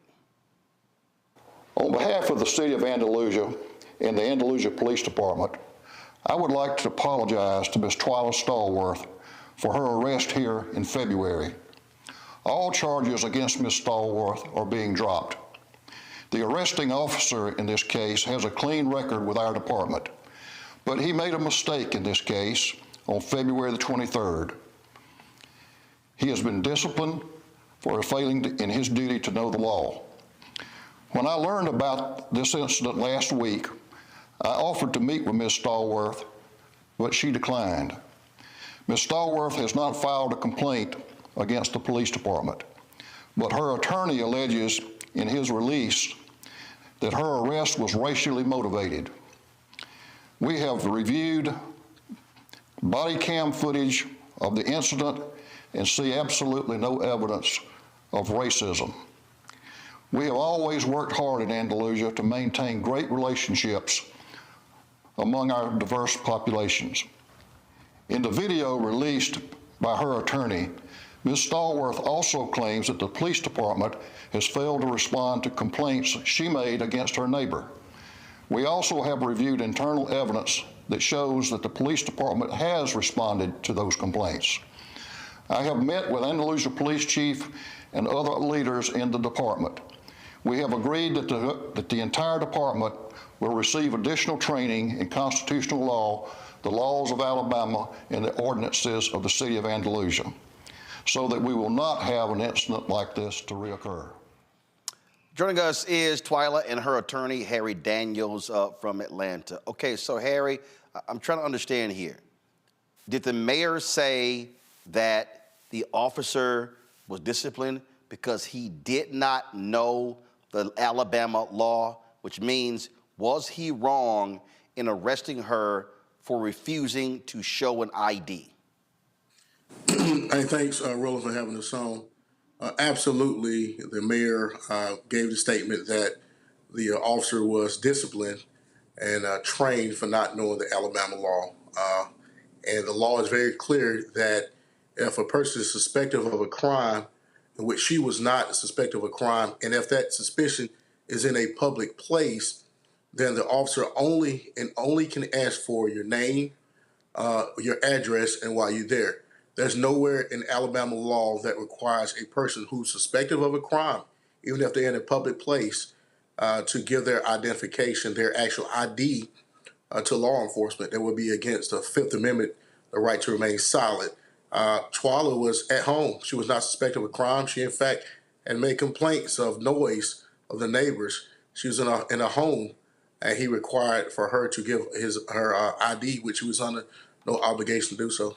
I remember there was an African-American man who was watering the yard of a neighbor and got arrested, and they came and demanded ID. He's like, I ain't got to show y'all ID. And he actually was a former police officer. He said, I know the law. I don't have to show you anything. I'm just watering the yard. So the same thing happened here. And what's crazy here is that the officer charged her with resisting arrest, obstruction of governmental operations, and attempting to elude police. This is a perfect example of how these cops overcharge and try to come up with anything when they arrest somebody. Yeah, Roland, this is, and you're talking about Michael Jennings, Pastor Jennings. I'm actually Pastor Jennings' attorney as well. He was charged with the same thing, a failure to give his identification, where he was not suspected of committing a crime, nor was he on public property. He absolutely right. He was not obligated. Those charges was also dismissed, and we have filed a federal lawsuit in that particular matter. It's working its way through the courts. And not just Pastor Jennings and Twyla, but also down in Mobile. I know y'all covered Juwan Dallas. The reason why they accosted Juwan Dallas and eventually tried to detain him is because he refused to give his identification, his ID, to them, and that had deadly consequences for Juwan Dallas, where he was tased multiple times by the officer and subsequently died. So, yeah, it is an epidemic in the state of Alabama where folk are asked to produce identification in violation of Alabama law. This matter just went up to the 11th Circuit, where the 11th Circuit made it abundantly clear and it pointed to Alabama law that at no time is a person required to give their actual ID, especially a person who's not suspected of committing a crime or is not in a public place at all. At no time you're required to give your ID. Twyla, so you called the cops. They didn't respond, right? Right. The neighbor called the cops, then they respond. So when the mayor says, well, it's not racially motivated, has the mayor said why the hell the cops didn't come when you called? Well, the cops, I called earlier that day, and the cops came out and talked to him, and he cut the music down. But the neighbor beside me on my right side, he cut his music up. He went out there in his truck, opened up the door, and cut his music up and blasted it. Looked down at the neighbor down the street, and they started laughing. So I, in turn, turned my car alarm on to drown out their music. I'm sorry. So one neighbor music was loud. You said the cops arrived, and that neighbor turned his music down. The cops leave, and another neighbor turns their music up. The other neighbor, are they white? Yes. Okay, so there are two. So you had loud music coming from two neighbors. Yes. So when you called the cops, I'm sorry. So when the second neighbor cranked their music up, that's when you turn your car alarm on. Correct. Yes. And then the neighbors call the cops, and then they show up. So when this cop Burton comes, did he go next door and tell them to turn the music down? No. He didn't even hear my car alarm when he pulled up. My car alarm was off. And then this whole thing transpired, this whole confrontation transpired. Well, first, Harry, first of all, thank goodness her son was recording. Have y'all seen the officer's body cam video? No, we have not. You know, Roland, in the state of Alabama, police officers' body cams videos are not considered public documents. We would have to, in fact, file a lawsuit to get those videos. And the mayor make the position that they find no evidence of racism. Well, racism a lot of times subjective, but the evidence is clear where you have a black woman calling multiple times, and she had called over 25 times, and at no time where the neighbor, where she had called over 25 times about noise complaints, was ever threatened or told that they was going to get arrested. They called her one time, and she refused to give identification. And Roland, the incident was over. When I say the incident, when the officer approached Ms. Stallworth, she can tell you more about it, and told her if she don't turn her car alarm off, then she'll be cited and taken to jail.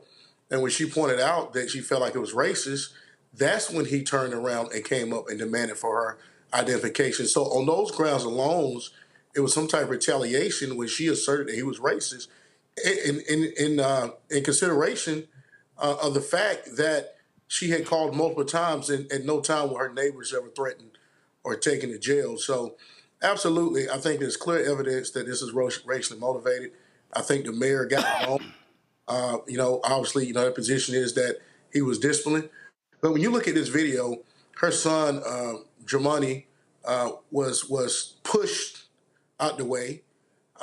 His mother was backed up in her own home, slammed to the couch, drug out, placed in a police car, humiliated in front of those same neighbors who called the police, thrown in jail, stayed in jail overnight, strip searched, and had to post a $3,000 plus bond to get out. All because she refused to give identification, which she had a right, not just constitutional right, but a right under Alabama law not to give her identification. We've seen this before in the state of Alabama recently. We saw it in 1959 in Montgomery when a black woman refused to give her seat up and it started the Montgomery bus boycott. So this is something that's an epidemic that's here in this state. And we just thankful that Twyla's son recorded, because if he had not recorded, it would have been a completely different narrative as such, and she'll probably be still facing criminal charges. So, it is, again, so unfortunate and so just unbelievable. Twyla, last question for you. Have you had any issues with your neighbors since then? No. They, at first he was playing it. Last week he was playing it. And then he stopped when the, I guess they told him, they came out there and told him he had to clean his yard up. So after that, he stopped playing it. All right, then. Well, we appreciate both of you being with us right here on Roland Martin Unfiltered. Thanks a lot. Thanks, Roland. Have a good night. John Quell, this is the thing that, this is the conundrum. And as you heard Harry say, even if you know the law, another young man who was arrested, he was within his rights. We hear people talk about know your rights. He was within his rights. He still got tased. He died as a result. And so you have a lot of people who are like, and you heard the young man on the video, Twyla's son, say, "Mama, just cooperate." Because you can hear the fear in his voice that something might happen, this thing might escalate, and something might happen to her. You're absolutely right. Number one, this is why civil rights attorneys are so important, because they're keeping the government accountable. The lack of training for officers, the abuse of power for overcharging individuals in our community is running rampant, and they have to keep getting sued as a result. Not only did he illegally enter her home, right? So he wasn't even legally authorized to be in her home based upon the facts that we just watched. Then he assaulted her by pushing her down. And then you're overcharging her and and now she has an arrest record, right? So listen, this is the thing. You may dismiss the charges, right, ultimately. However, she has an arrest record. And even if the laws in Alabama permit her to get an expungement, if she ever comes into contact with law enforcement again, she'll forever have this arrest record with these outlandish charges that are not even commensurate with what happened. And it really, really has a lasting effect on our community and, frankly, on your life, right? When you've got an arrest record and being overcharged and you have an abuse of power and these situations keep happening, you got to keep holding them accountable and you got to keep hiring counsel and we got to keep suing them. Mustafa. This is just another example of the trauma that many Black women and Black men often face dealing with these types of situations, and people often don't pay enough attention to that because you can never take that away. They drop the charges, you can't take that trauma away. If there was a way to make sure that her record was clear, you still can't take the trauma away. And then you also have to think about the young son who had to watch his mother being assaulted and couldn't do anything. Now, what is that reminiscent of? when we were enslaved in this country and people would assault our women, and we had to stand by and watch. And of course, luckily he recorded it. But this is all about this DNA trauma that continues to grow inside of our communities that plays out in so many different types of ways. So yes, there is the legal side of the equation, which we have to address. And thankfully, we have great attorneys, civil rights attorneys, who are stepping in to make sure that we get, some help in that particular space. But there is also the psychological side of folks who are watching it, folks who are experiencing it, and then have to figure out, how am I going to heal from this? Because somebody, hopefully, has to pay for whether the type of therapy she might need or other types of things to begin the healing process. So I hope that as we watch these unfortunate situations, that we look in a holistic way about the things that need to happen inside of our community. Larry? This is another example of racial trauma and generational. I'm gonna stop at this highlight. I mean, we've seen his son had to sit and record and watch his mother be treated that way in our own home. And this has a long-term impact on how he views, authority figures, law enforcement in particular. And this is why, when we currently see in some jurisdictions throughout the United States, Roland, why the increase in this police dragnet is problematic for Black folks in the community, because we already know that we're disproportionately, when we come in contact with law enforcement, we're like 2 to 3 times more likely to be killed. And fortunately, he was there once again there to record it. But if he had been there to record it, you just heard the attorney talk about this, Alabama law, which sounds almost impossible to get the recording of the interaction. So it would basically be the police officers, whatever statement he gave, compared to the citizens that were there then obviously being assaulted. So it is an unequal system that too many Black folks have been victimized. Sometimes in a situation where we're not doing anything, we're minding our business and simply being Black. But this is an example of, like I said, how racism works in our system. It's systematic. When you are trying to do the right thing, you become the victim in your own home. And now, so as recourse, I hope she sues and gets all the money she deserves. All right, folks, going to a break. We come back. HUD Secretary Marsha Fudge, the only African-American female cabinet secretary for President Joe Biden, has announced that she is stepping down. We'll discuss that next right here on Roland Martin Unfiltered on the Black Star Network. For the last 15 or maybe 16 years, 18 years, I'll say, since when I moved to LA, I hadn't had a break. I hadn't had a vacation, probably a week vacation here and there. Right. This year, after I got finished doing Queen Sugar and we wrapped it out, because I knew I had 2 TV shows coming on at the same time, so I'm going to take a little break. So I've been on break for the first time, and I can afford it now, praise God. You know what I'm saying? Right. So I can afford it. I'm like, I can sit back and ain't got nothing to worry about, man.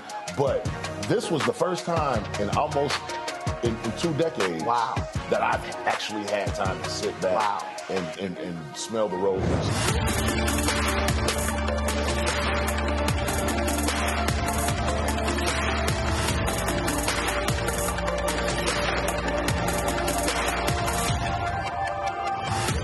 Hatred on the streets, a horrific scene, a white nationalist rally that descended into deadly violence. White people are losing their damn minds. As an angry pro-Trump mob storms the U.S. Capitol. We're about to see the rise of what I call white minority resistance. We have seen white folks in this country who simply cannot tolerate Black folks voting. I think what we're seeing is the inevitable result of violent denial. This is part of American history. Every time that people of color have made progress, whether real or symbolic, there has been what Carol Anderson at Emory University calls white rage as a backlash. This is the rise of the Proud Boys and the Boogaloo Boys. America, there's going to be more of this. Here's all the Proud Boys, guys. This country is getting increasingly racist in its behaviors and its attitudes because of the fear of white people. The fear that they're taking our jobs, they're taking our resources, they're taking our women. This is white fear.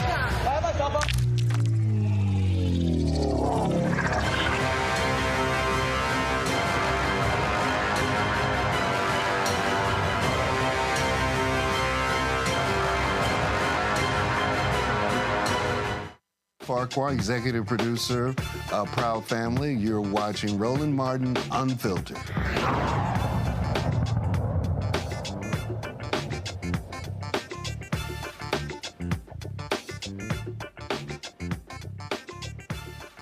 I've told you on many occasions how Republicans in North Carolina are some of the most evil people, how they exert their power and their influence. Well, when they took control of the General Assembly, and remember when the white woman Democrat crossed to Republicans, giving them a supermajority, they began to strip Democrat Governor Roy Cooper of a lot of his powers, including appointing people to the local election boards.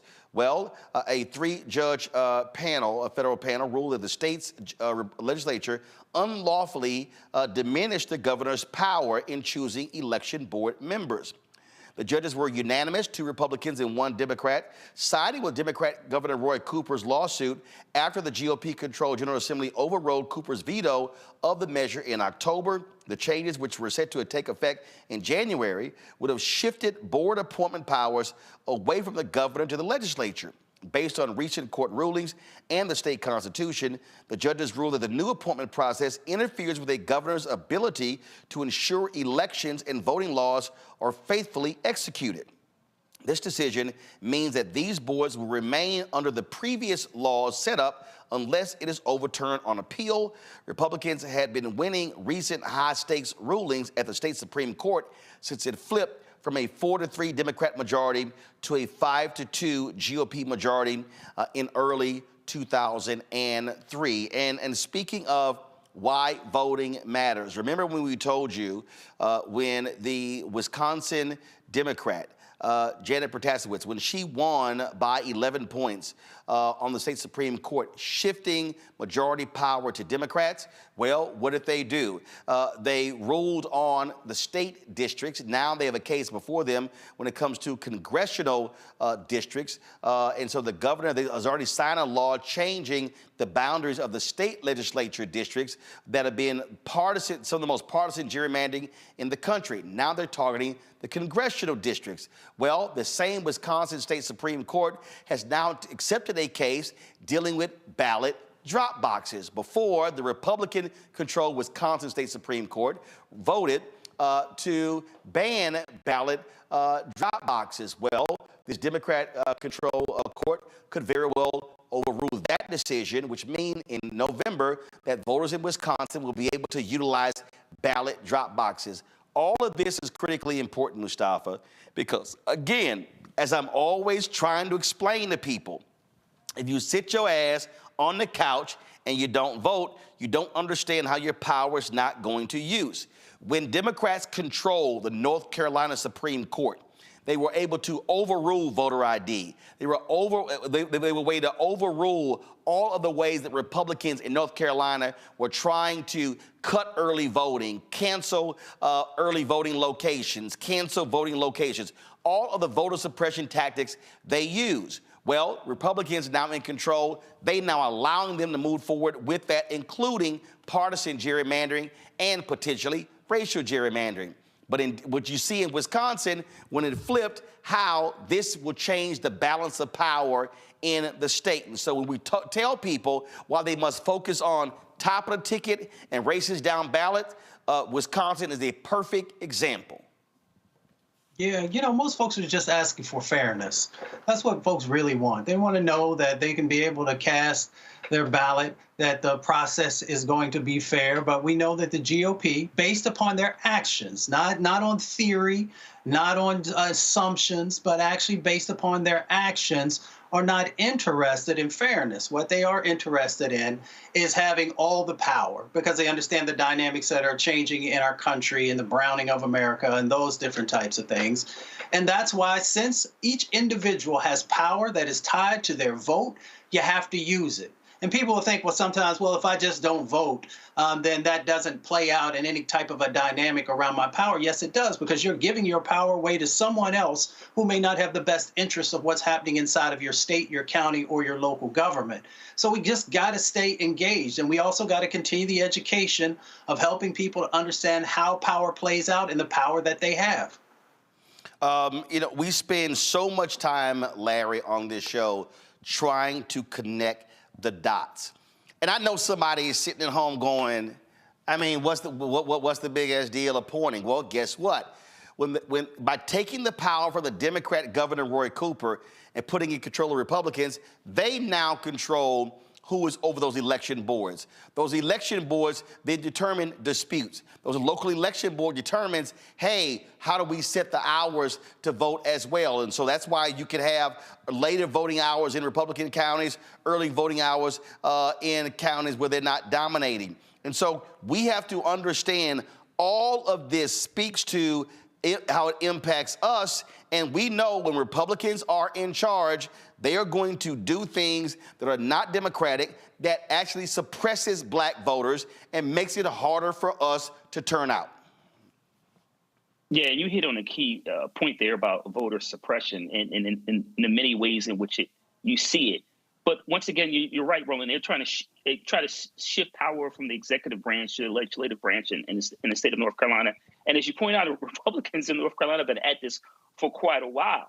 And so when we see, for instance, in the last for decades in the black community, when you see in terms of who's in charge of elections, you see the disproportionate rate, which at ACLU and other organizations, in which black and brown folks are more likely to stay in line compared to white communities. And so once again, they play the short and long game in terms of being able to put those individuals they want in positions of power, and maybe possibly, Roland, get this crazy the current GOP Republican nominee for governor, get crazy people like him into office. So it is really important, like I said, that the judges agreed that this wasn't legal, and made sure that the governor continued to maintain the power he should have had, but also once again pushes back on these Republican efforts to once again to make it as difficult as possible for those minoritized communities, for young people, for those who have certain disabilities, Roland, to make it more difficult for them to vote.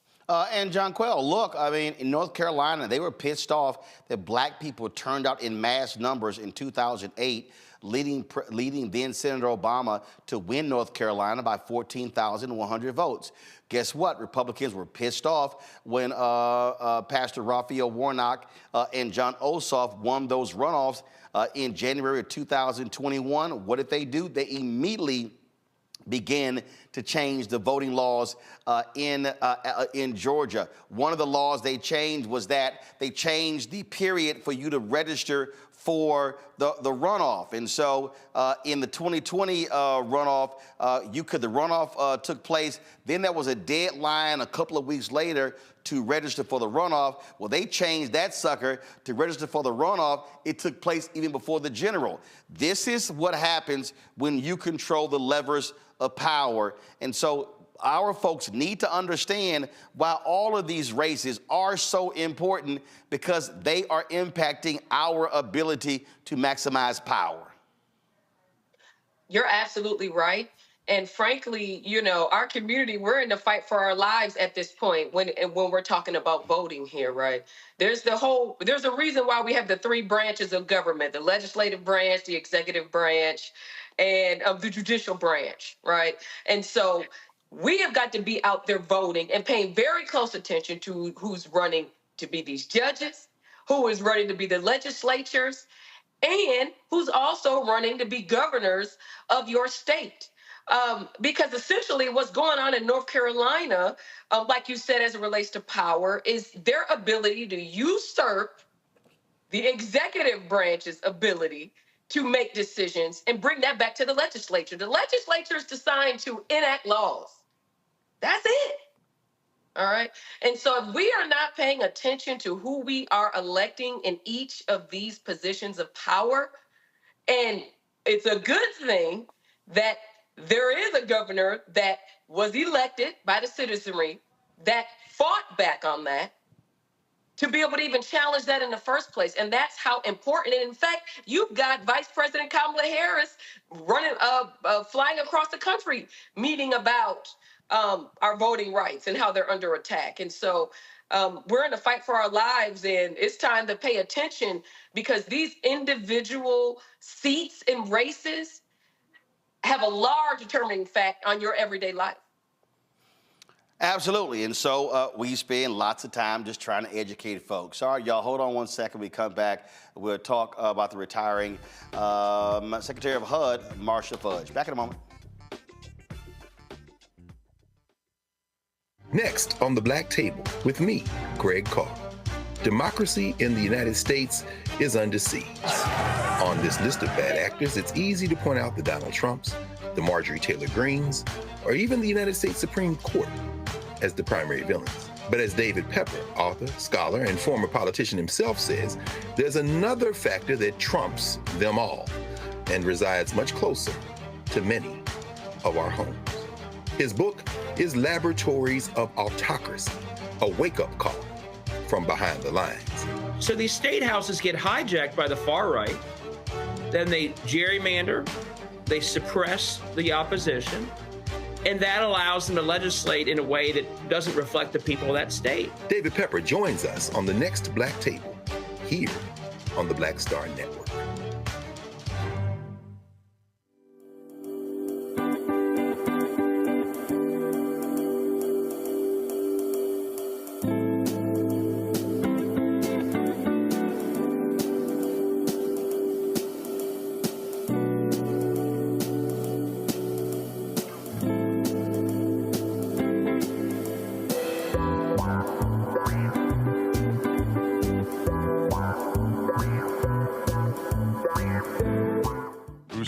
Creator and executive producer of The Proud Family, Louder and Prouder, and you're watching Roland Martin Unfiltered.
Folks, HUD Secretary Marsha Fudge, the only black female cabinet secretary in President Biden's cabinet, has announced that she is retiring. The 71-year-old told the USA Today it's time to go home. Fudge left Congress to join the Biden administration as housing secretary, becoming the second black woman to head the agency. She's represented Ohio's 11th congressional district in the House. Previously was Congressional Black Caucus chair. Before that, she served in the Ohio State Legislature and then was a mayor in Ohio. So she's been in public service for 24 years. Fudge said that her last day will be March 22nd. President Biden released this statement where he said a fair housing market and access to quality and affordable housing are essential to the fulfillment of the American dream. And no one understands that better than Secretary Marsha L. Fudge. When I took office, we inherited a broken housing system with fair housing and civil rights protections badly dismantled under the prior administration. On day one, Marcia got to work rebuilding the Department of Housing and Urban Development, and over the past 3 years, she has been a strong voice for expanding efforts to build generational wealth through home ownership and lowering cost, and promoting fairness for American renters. Under Marcia's transformational leadership, we have worked hard to lower housing costs and increase supply. We proposed the largest investment in affordable housing in U.S. history.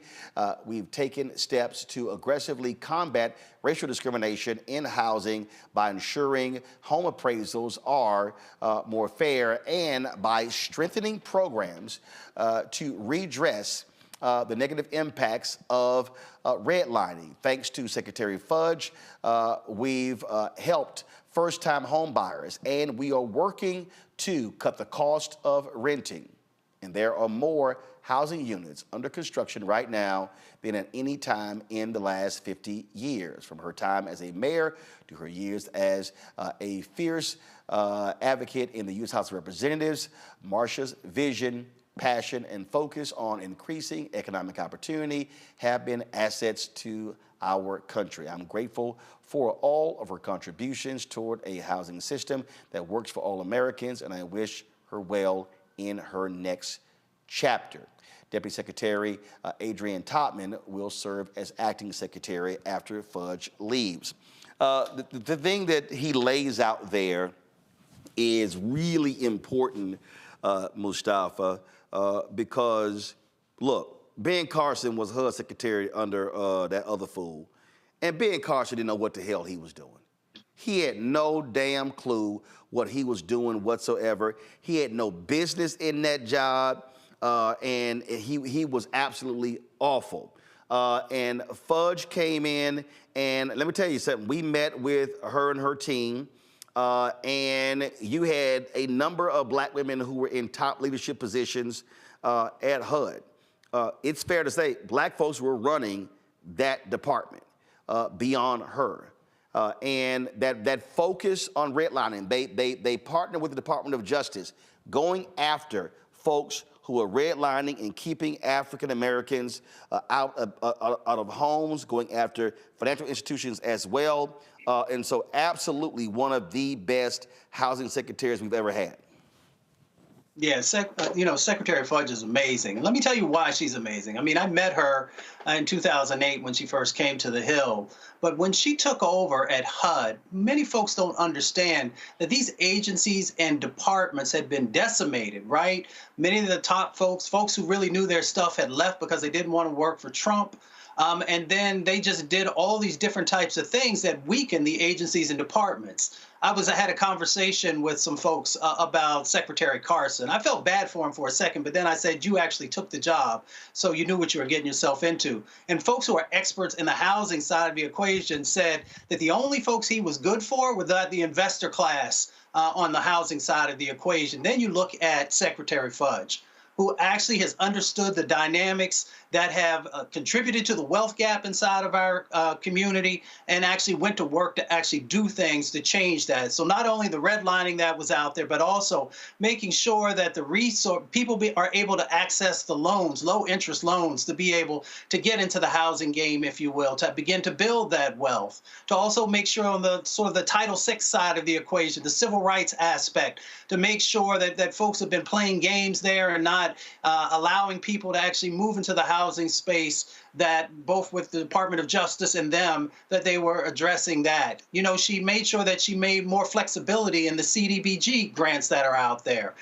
So those are those development grants that are so critically important to be able to build this new housing. And then we've also talked on this show a number of times about that there's not enough housing that's out there. So when people see, you know, these incredible rents that people are paying and how things continue to go up and up, it is because of that housing shortage that's there. And she's been playing a critical role in getting the new housing out there and making sure that there's affordable housing, which is, you know, an important part of the equation. So I give her, you know, nothing but gold stars for the work that she's done, both when she was in Congress, when she was a mayor, and now leading HUD, which was not an easy thing to do especially in those early days, because there had been, all this work that was done by the Trump administration to weaken it?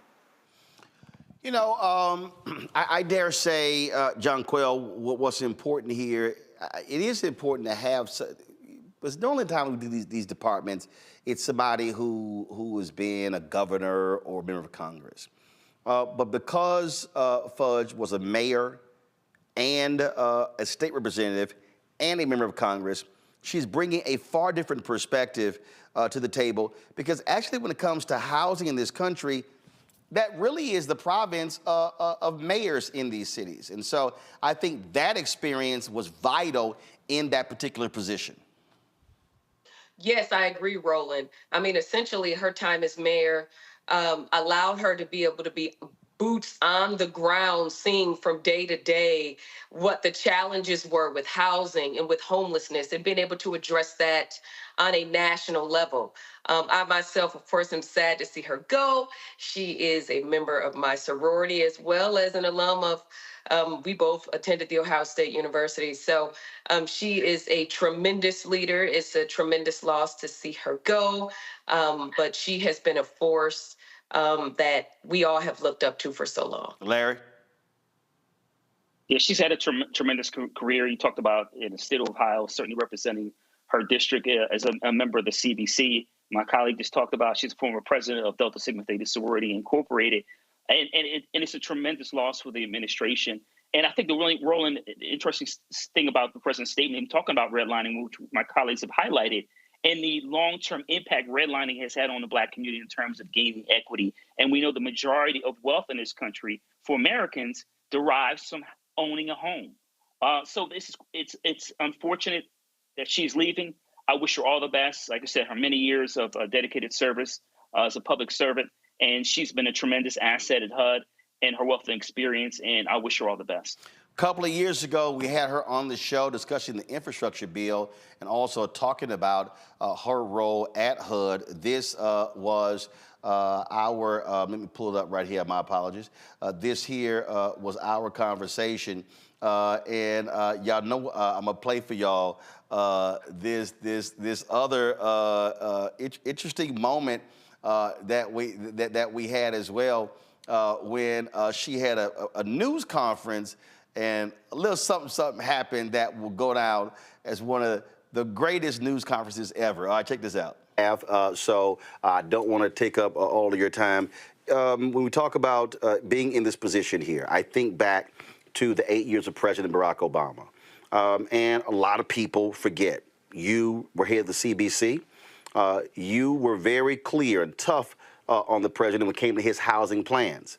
I dare say, and this is me speaking, one of the failures of the administration was in the area of housing. Black people lost 53% of all wealth due to the housing foreclosure crisis. We're dealing with really right now a housing shortage in America. I've owned my home in Dallas since 1999. I get text messages and calls every day from somebody trying to buy my house to flip it. And so there are people out there who want to be able to buy a home, but you have these hedge funds that went out and bought blocks of 25 and 30 and 50,000 homes from the banks who we supposedly helped out with TARP. And so how do we, what is your plan to put us on that path for true affordable housing for people to be able to own their homes and they're not having to spend all this money renting something they simply don't own? Well, the first thing is just to say this, is that FHA is a part of HUD. And so we are looking at what we have done, and we've made some mistakes, no question about it, Roland. We have also been a part of those people who have not looked at equity, have not looked at how we create an environment in which people who are moderate income, or even some that are low income, can afford to buy homes. You're going to see a change, and you're going to see it soon. We're going to assist home buyers. We're going to level the playing field because, Roland, you know as well as I do that for people that look like us, most of us start to create any sense of wealth by buying a home. Mm-hmm. We're also going to look at how we assist in educating people about the process because so often, Roland, people who are just trying to get into it don't have any idea where to start. So we're going to assist them with saving, with down payment assistance. We are going to do the things necessary to give folks a chance. just to give them a shot at creating generational wealth. You have my word on it. I'm going to ask you to do one thing also, and I have been, and we talked about this when you were in Congress. The federal government spends $1 billion a year on media advertising. Black-owned media gets $10 million. We want to assist with that, educating people as well, which is critically important that black ad agencies and black-owned media receive those dollars to be able to inform our constituents about these very things. And so I've said it to Susan Rice in the White House. I've said it to Cedric Richmond. I've said it to Senator Chuck Schumer. I'm still waiting to interview Speaker Nancy Pelosi, but that's another story. But I'm going to say it to her as well. But this is important because if we're trying to reach black folks, we need to talk to black-owned media. And that's why I'm thankful that you came on and didn't give us the runaround and say, yeah, absolutely, we want to come on to share this kind of information with our audience. Roland, this is my very first interview since the announcement, and I wanted to do it with you because I think it is important to send a message to people that I understand how our communities are helped. That is why I'm on your show right now. And you have my word that I'm going to do all I can to ensure that people who are sending the message know the people that we want to get the message to. And just so y'all know, last time she was on, she hit me. She's like, Roland, she said, all the calls I got from folk in Ohio who saw me on your show. I got to ask you this here because, Lord, you set the internet ablaze with this.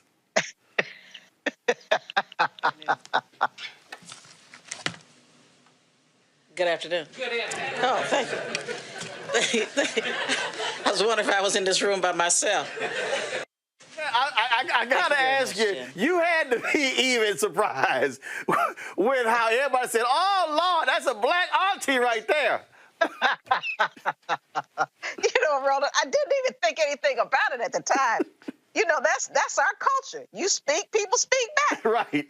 I never thought about it until everybody started talking about it. And Roland, I have been laughing about it ever since. I said, Lord, I'll never live that one down. Well, you know from now on, wherever you go, anywhere in the country, when you got to give a speech anywhere, it's going to be good afternoon. It's going. So I'm telling you, it's just going to be. Just go ahead. It's going to be a part of your introduction wherever you go. So just go ahead and get prepared for that. That's why I love you, Roland. Goodbye. Secretary Fudge, I appreciate it. We keep it real, keep it black. That I dare say that was a black moment right there, Jaquel. That was for sure. I mean, I remember seeing that on television, and it just reminded me of the call and answer. You know, when you're in church, and they said, "Good afternoon," and when it's not, they never repeat themselves after that. So it just took me back to, you know, being in church, growing up in church with that call to answer series. So I enjoyed that. Yeah, I still crack up because she was like, I know my ass ain't in this room by myself, Larry. I know I said good afternoon, man. Y'all better say something. Black culture is undefeated. And I remember when that happened, and even, it's funny because I did that to my wife the other day, a couple of days ago. It's funny about, like I said, the importance of how black culture works. And like she said, it was a genuine moment, as my colleague just highlighted. That's a reflection of black culture. You always speak. And, when someone speaks, you speak back. And if you don't, there's a problem. So it's an iconic moment. And once again, we will certainly miss her as secretary. Mustafa? Secretary Marsha Fudge is black excellence.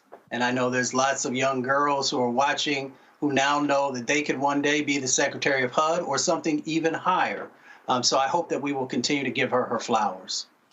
All right, Ted. So I got to play that again. Hold on one second. I just, because that was from our interview, but this was Jen Psaki introducing her. Check this out. Back from the edge. She's happy to take a couple of questions after she gives some remarks. Thank you again for joining us. Thank you very much, Jen. Good afternoon. Good afternoon. Good afternoon. Oh, thank you. I was wondering if I was in this room by myself. Jen, thanks for inviting me to speak about the importance. Oh, I love it. Look like. Like, y'all about to get cussed out. That's sort of how your mama or your grandmama do when they walk into the room and everybody there, they speak. Like, I know y'all ass is going to speak back. So we absolutely going to miss Secretary Fudge. So look forward to chatting with her before she gets out of that office. Folks, that's it for us. Let me thank Larry, Jonquel, Mustafa for joining us today on the panel. I certainly appreciate it. Thank you so very much. Let me thank all of y'all for watching and listening as well. Be sure to support us in what we do, folks. Your support is critical to what we do. And I say this all the time, but our fan base has played a huge role in us being able to do the work that we do. Your support is critical. Y'all have been quite generous, and we appreciate that. We appreciate the people. We got some people, at least 3 or 4 people, they have been tithing to our show every month since we launched September 4th, 2018. They've literally sent money every single month since we launched. So I appreciate that. Let me shout out a couple of people. Let me shout out here. Okay, this name is missing, so where is it? Also, let me shout out Anthony Brown. Thanks a bunch. I appreciate it. Let me thank Dennis Palmore. Thanks a lot. Wanda Bowers, O'Neill. Let me thank Omar Young, Kenneth McCrae, Sabrina Lamb, Carrie Morant, Damien Blissett, Paul Lee.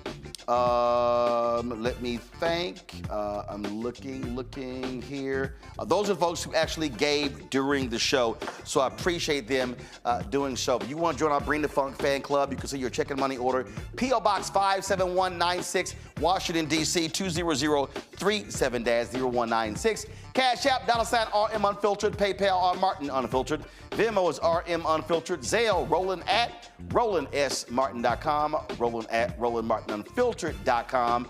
Download the Black Star Network app, Apple phone, Android phone, Apple TV, Android TV, Roku, Amazon Fire TV, Xbox One, Samsung Smart TV.